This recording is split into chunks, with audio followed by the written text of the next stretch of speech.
Magandang araw mga ka-TSKI! Salamat sa pagkakataong muli tayong magsama-sama.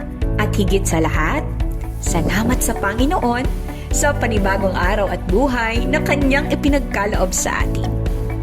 Sa bawat umaga na tayo ay Kanyang ginigising, ipinapaalala niya na may layunin, pag-asa at biyayang naghihintay sa atin. Sa ating aralin ngayon, pag-uusapan natin ang tungkol sa pagpapahalaga. Napapansin niyo ba? Nasa kasalukuyan, unti-unti nang napapalitan ng telebisyon, internet at video games ang kwentuhan sa loob ng tahanan. Sa halip na nagkukwentuhan at nakikinig ang mga miyembro ng pamilya, mas madalas na silang nakatuon sa mga teleserye at online content na kadalasan ay katakisip at hindi laging nakatutulong sa paghubog ng pagpapahalaga sa pamilya. Sa halip na mag-usap ng harapan, mas madalas nang nakatutok ang mga mata sa telebisyon o cellphone. Ang dating masayang kwentuhan sa hapagkainan o sa sala ay napapalitan na ng text messaging at social media chat sa loob ng iisang bahay. O, nangyayari ba ito sa inyong tahanan?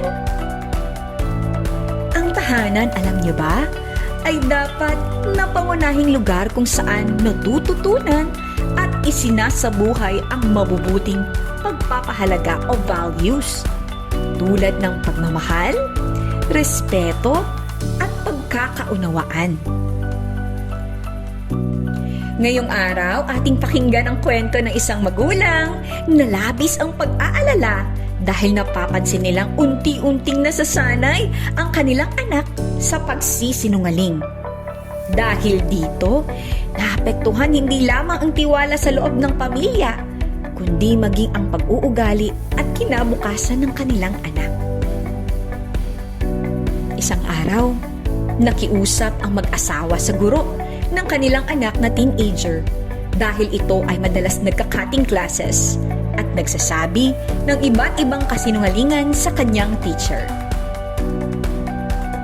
Sabi ng magulang, "Hindi talaga namin alam kung sino ang nagturo sa kanya ng magsinungaling. Magaling na magaling siyang magsinungaling." Ito ang reklamo ng ama sa guro ng kanyang anak. Kinausap ng guro ang bata.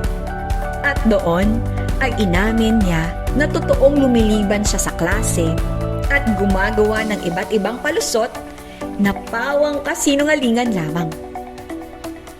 Sabi ng guro, "Sino sa palagay mo ang naka-impluwensya sa iyo sa mga ginagawa mo?"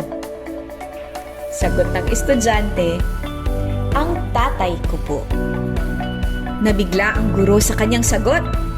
Sa kalaunan, nalaman niya na noong bata pa ang estudyante, madalas utusan ng kanyang ama na sabihin sa kolektor ng bayad sa kuryente na bumalik na lamang sa ibang araw dahil wala siya sa bahay. Sumugot ang tatay, "Ang pagsisinungaling ay hindi masama kung ito ay makatutulong sa iyo." Sa palipas ng panahon, nahubog ang bata sa ganitong uri ng pag-iisip at pagpapahalaga.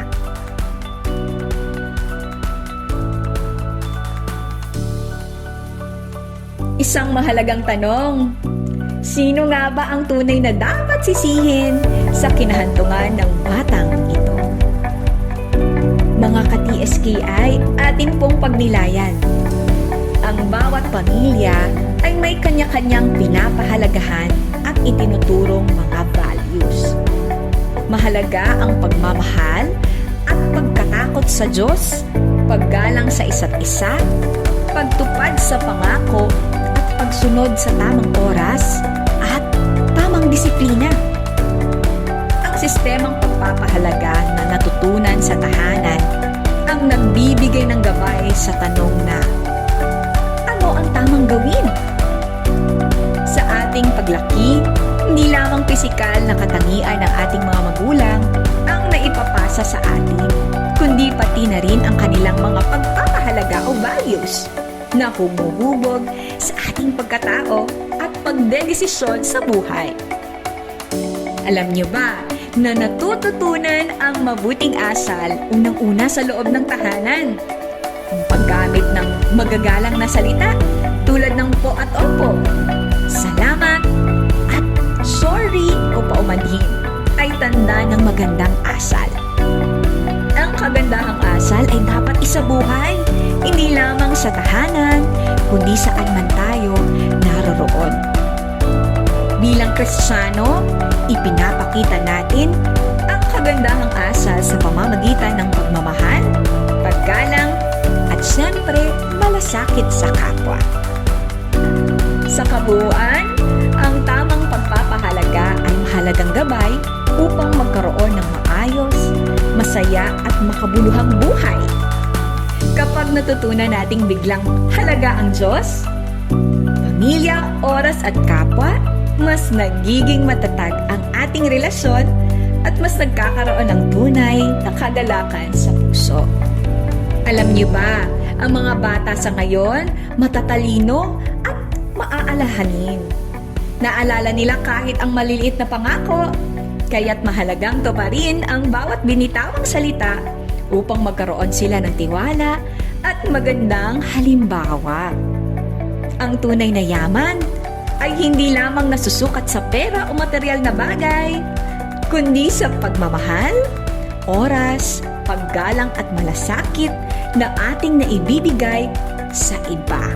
O tandaan ha, naway patuloy nating isabuhay ang tamang pagpapahalaga upang maging mabuting halimbawa tayo sa ating pamilya at komunidad. O sagutin na, ano ang mga pagpapahalagang natutunan mo sa iyong pamilya? Mga magulang, lola at lolo o mga kapatid? Paano mo naman ito maituturo sa iyong mga anak at sa susunod pa na mga henerasyon? Hanggang dito na lang ka-TSKI at sa susunod na naman na aralin. Maraming salamat!